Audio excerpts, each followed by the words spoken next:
mata pelajaran fikih kepada Bapak Akib, kami persilakan. Assalamualaikum warahmatullahi wabarakatuh. Waalaikumsalam warahmatullahi wabarakatuh. Selamat pagi untuk kalian semua. Dan juga terima kasih untuk Bapak Eko selaku moderator. Dan di pagi ini yang ditemani dengan hujan ya, untuk daerah Kudus saat ini adalah hujan deras. Semoga dengan cuaca di pagi ini tidak mengurangi semangat untuk belajar kalian semua. Materi kali ini yaitu membahas mengenai tentang sholat berjamaah. Sholat berjamaah yang kemarin sudah membahas tentang tata cara dan sebagainya serta hikmah sholat. Dan selanjutnya untuk tema ini adalah mengenai sholat berjamaah. Dalam surah Al-Baqarah sudah diterangkan yaitu mengenai tentang sholat. Wa aqimus sholata wa atuz zakata warka'u ma'ar raki'in.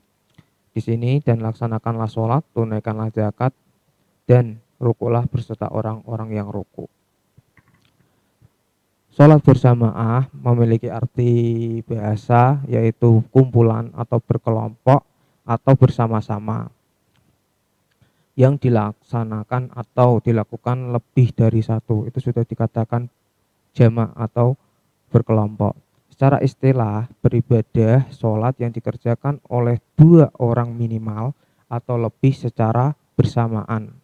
Dan salah satu orang tersebut menjadi seorang imam, sedangkan lainnya menjadi seorang makmum. Dalam hukum sholat berjamaah yaitu sholat sunnah berjamaah yaitu hukumnya sunnah mu'akad, sunnah yang sangat dianjurkan. Kenapa? Karena sholat berjamaah itu dikuatkan dengan hadis Bukhari Muslim yaitu mengenai sholat berjamaah lebih baik 27 derajat dibandingkan sholat sendirian yaitu 1. Seperti itu. Karena pahalanya lebih banyak dibandingkan dengan sholat sendirian.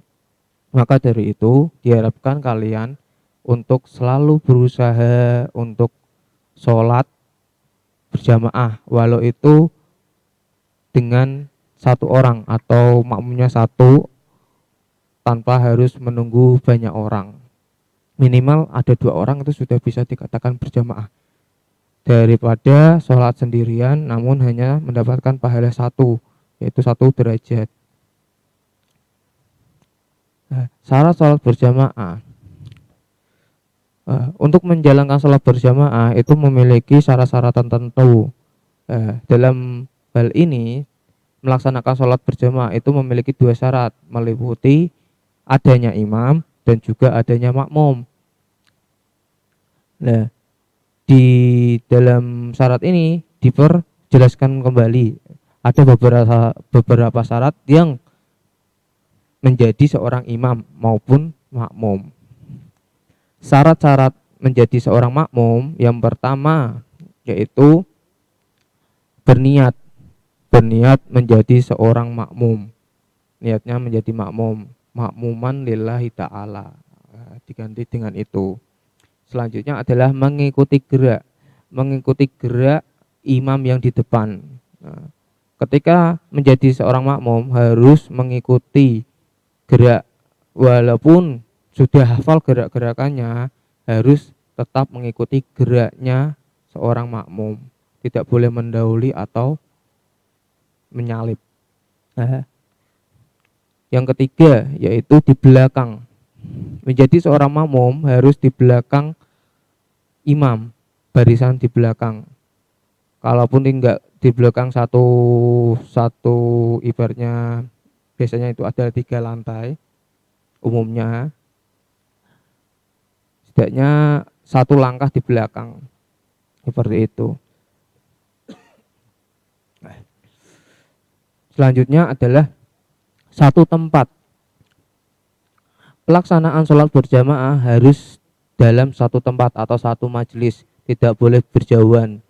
Dalam arti itu sholat berjamaah di masjid. Nggih. Kemudian ada seorang itu di rumah, seorang si A di rumah.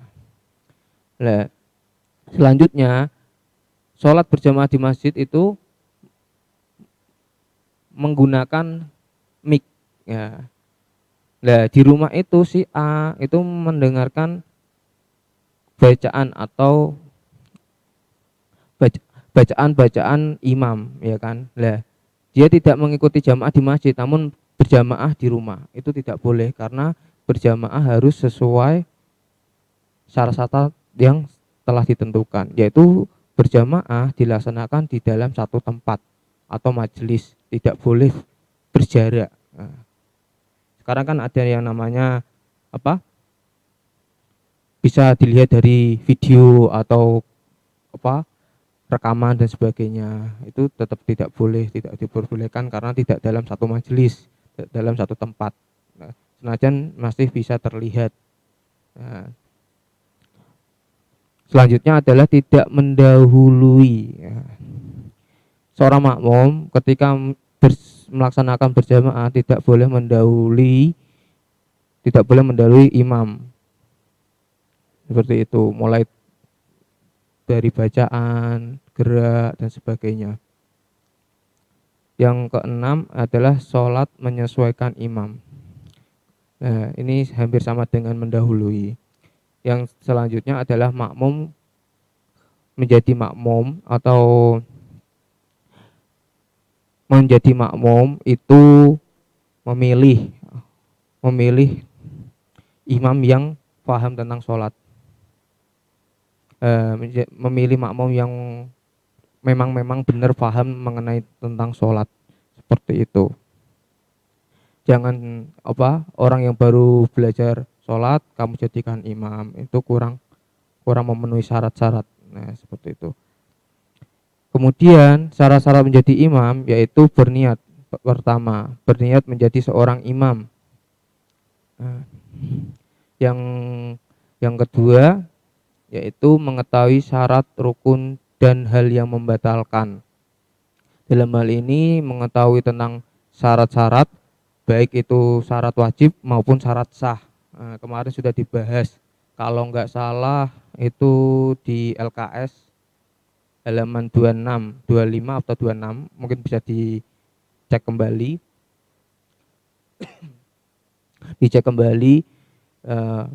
Apa syarat-syaratnya dan juga dipahami lebih dalam lagi. Kemudian bacaan Al-Qur'annya, bacaan yang fasih, yang bagus dan baik, seperti itu harus menjadi pertimbangan. Yang keempat adalah berakal sehat. Seorang imam harus berakal sehat, tidak ada gangguan kejiwaan ataupun sebagainya. Yang kelima adalah sudah baligh. Yang pantas dijadikan imam adalah seorang laki-laki yang sudah baligh. Yang keenam adalah mampu mengerjakan sholat, yaitu mengenai tentang syarat-syarat sah sholat. Dan yang terakhir adalah laki-laki. Menjadi seorang imam itu adalah laki-laki yang sudah baligh. Namun bagaimana jika perempuan itu menjadi imam? Tetap boleh, namun dengan tanda kutip itu makmumnya harus perempuan, tidak boleh laki-laki. Seperti itu. Kalau imamnya perempuan. Selanjutnya adalah tata cara sholat berjamaah. Untuk tata cara sholat berjamaah, yang pertama adalah imam, yaitu imam menghadap ke belakang. Nah, sebelum menjalankan sholat diharapkan imam menghadap ke belakang, melihat safnya, meluruskan jika ada yang kurang rapi. Kemudian imam menyuruh para jamaah agar memenuhi saf yang masih longgar.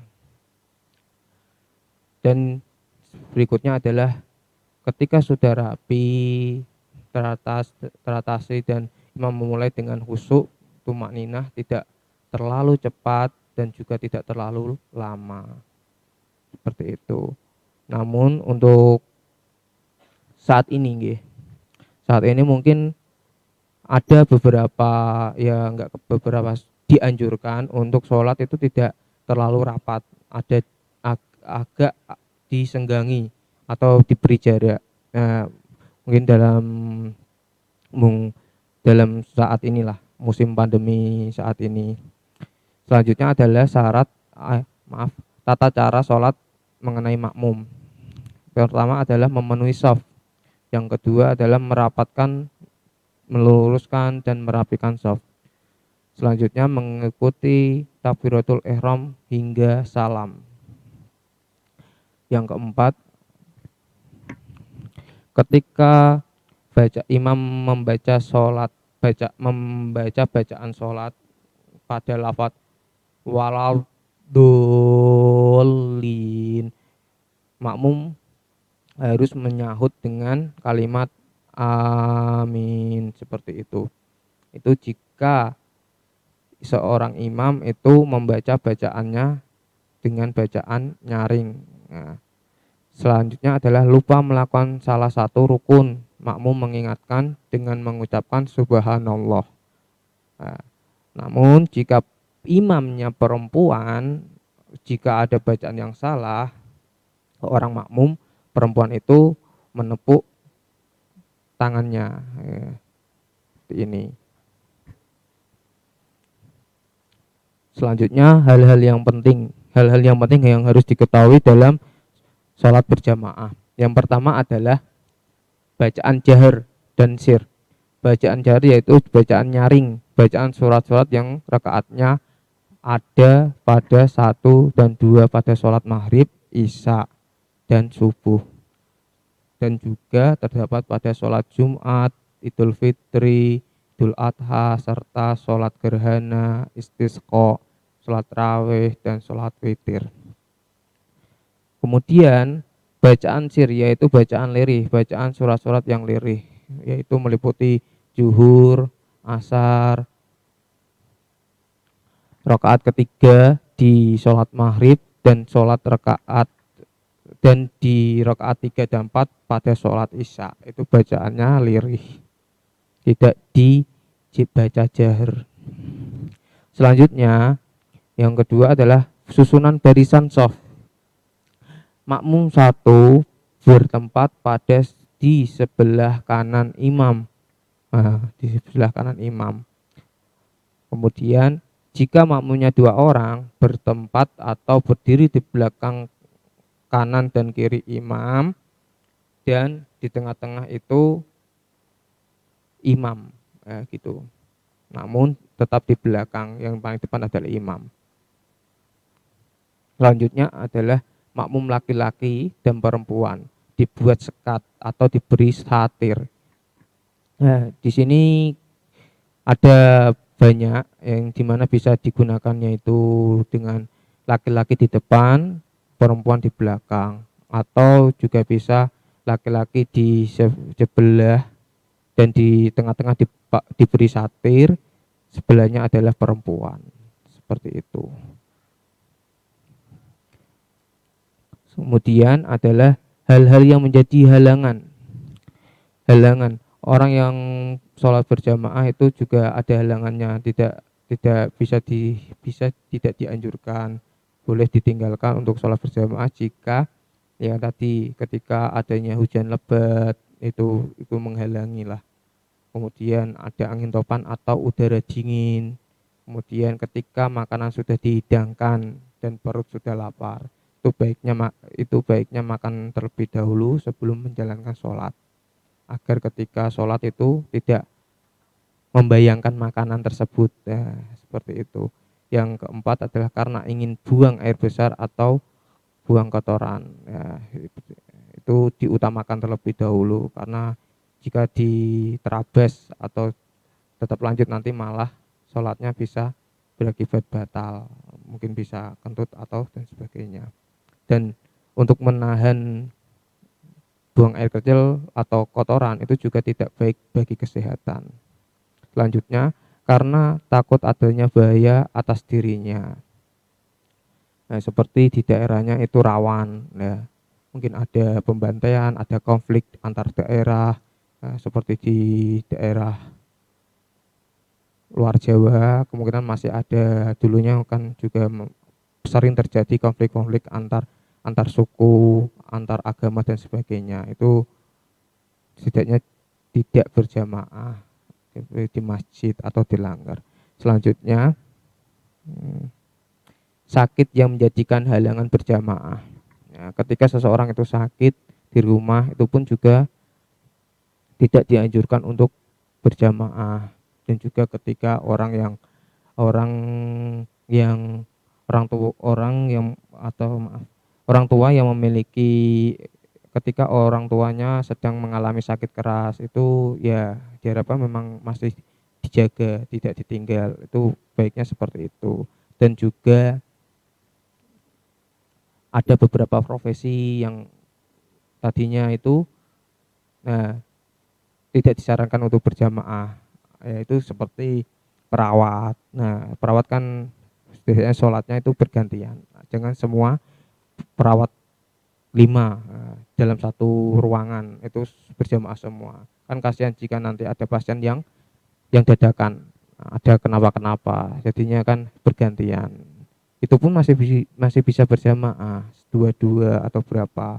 Yang penting jangan sekaligus, seperti itu. Dan masih banyak lagi yang bisa dijadikan halangan dalam berjamaah. Di sini juga masih ada keutamaannya. Keutamaannya yang pertama adalah pahala langkah kaki. Yang pertama itu mendapatkan pahala sejak ia melangkah kaki dari rumah. Nah, setiap langkah menuju masjid untuk berjamaah akan dihitung sebagai satu kebaikan dan diangkat satu derajatnya. Itu keutamaannya. Yang kedua adalah pahala menunggu sholat di masjid dan mendapatkan pahala. Yang ketiga, didoakan malaikat yang akan mendoakan dan memohonkan ampunan kepada Allah bagi orang yang melaksanakan berjamaah di masjid sampai waktu sholat tiba. Yang keempat, penerang akan menjadi penerang di akhirat kelak. Selanjutnya, perlindungan akhirat bagi yang suka berjamaah di masjid pada saat hari kiamat. Ia akan mendapatkan naungan atau perlindungan dari Allah. Yang terakhir, sifat munafik. Orang yang munafik dalam hal ini adalah orang-orang yang susah untuk melaksanakan sholat isya dan subuh. Orang yang rajin maka terhindar dari sifat munafik. Sekian dari saya yang materi kali ini. Jika ada ya pertanyaan, dipersilahkan.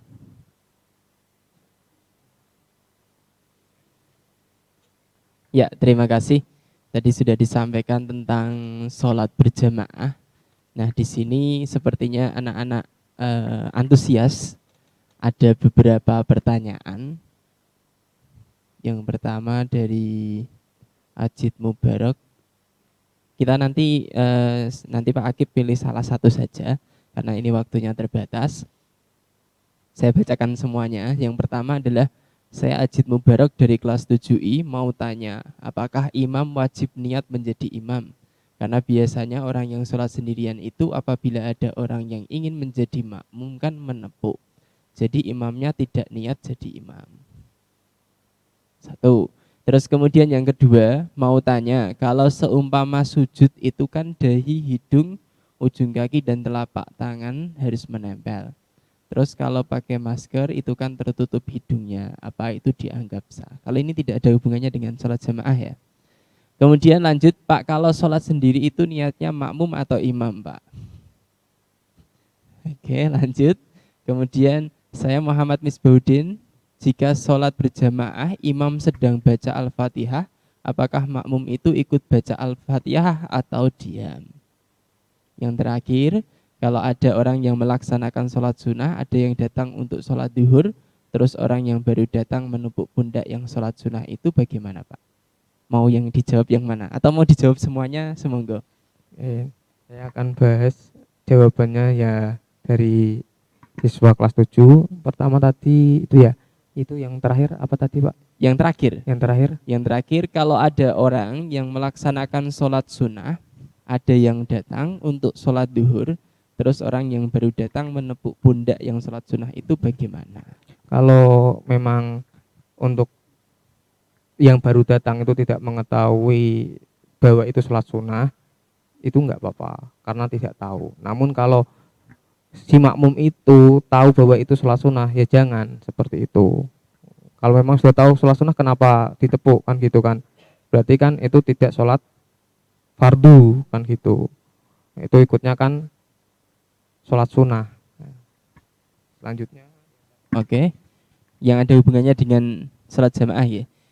Jika sholat berjamaah, imam sedang baca Al-Fatihah, apakah makmum ikut baca Al-Fatihah atau diam? untuk seorang imam ketika membaca suratul Fatihah, makmum diharapkan diam terlebih dahulu mendengarkan bacaan surat Al-Fatihah. Kemudian ketika sudah selesai atau di surat berikutnya, surat pendek, itu baru membaca suratul Fatihah, seperti itu. Oke, sepertinya itu. Oke, cukup 2 pertanyaan saja. Karena di sini masih ada 1 pelajaran lagi. Oke, sebagai penutup Pak Akib. Terima kasih, semoga pembelajaran di pagi hari ini mendapatkan ilmu yang bermanfaat dan barokah. Amin. Untuk kalian semua, dan juga selalu diberi kesehatan dimanapun kita berada. Terima kasih. Wassalamualaikum warahmatullahi wabarakatuh. Waalaikumsalam warahmatullahi